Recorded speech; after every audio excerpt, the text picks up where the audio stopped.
Sifat koligatif larutan. Apakah kamu tahu kalau di negara bermusim dingin, garam sering ditaburkan di jalan saat salju turun? Tujuannya agar jalan tidak mengeras dan licin akibat es yang terbentuk. Mengapa ya garam dapat mencegah terbentuknya es?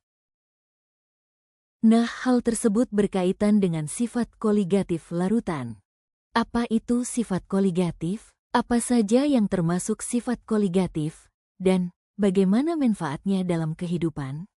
Yuk simak video ini sampai akhir.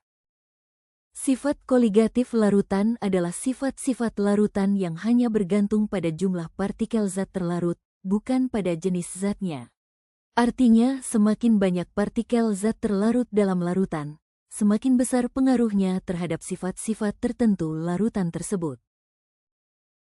Namun demikian, perlu diperhatikan bahwa larutan elektrolit dan non-elektrolit memberikan efek yang berbeda meskipun konsentrasinya sama.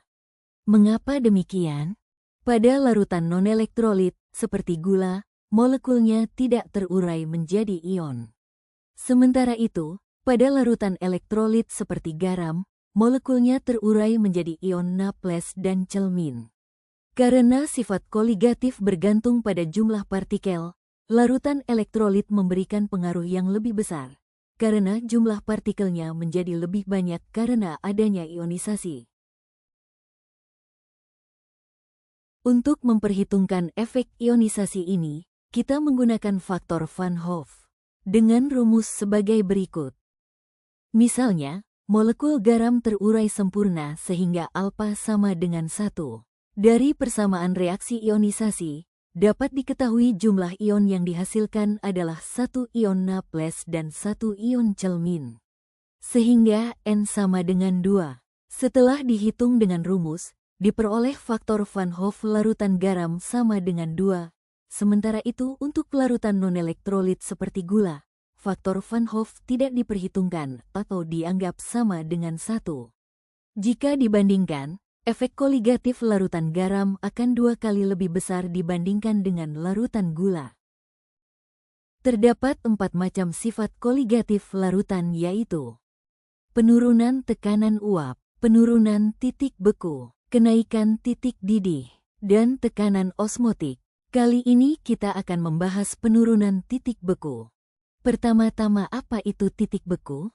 Titik beku adalah suhu saat cairan membeku, di mana kondisi tekanan uap cairan sama dengan tekanan uap padatannya. Pada kondisi ini, air bisa menguap dari permukaannya. Jika didinginkan, tekanan uap air akan sama dengan tekanan uap es dan membeku menjadi es. Jika kita bandingkan suhu air murni dengan larutan, larutan membutuhkan suhu yang rendah dibandingkan air murni. Fenomena ini dapat dicontohkan melalui danau di Eropa ketika musim dingin. Air danau merupakan larutan. Yang pertama kali membeku adalah permukaannya. Sebenarnya yang membeku pada permukaan air itu hanya pelarutnya, sedangkan zat terlanjutnya bergerak ke pelarut yang belum membeku dan menjadi semakin pekat.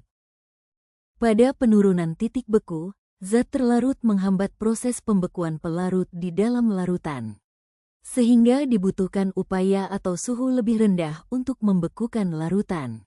Penurunan titik beku juga dipengaruhi oleh jumlah atau banyaknya zat terlarut.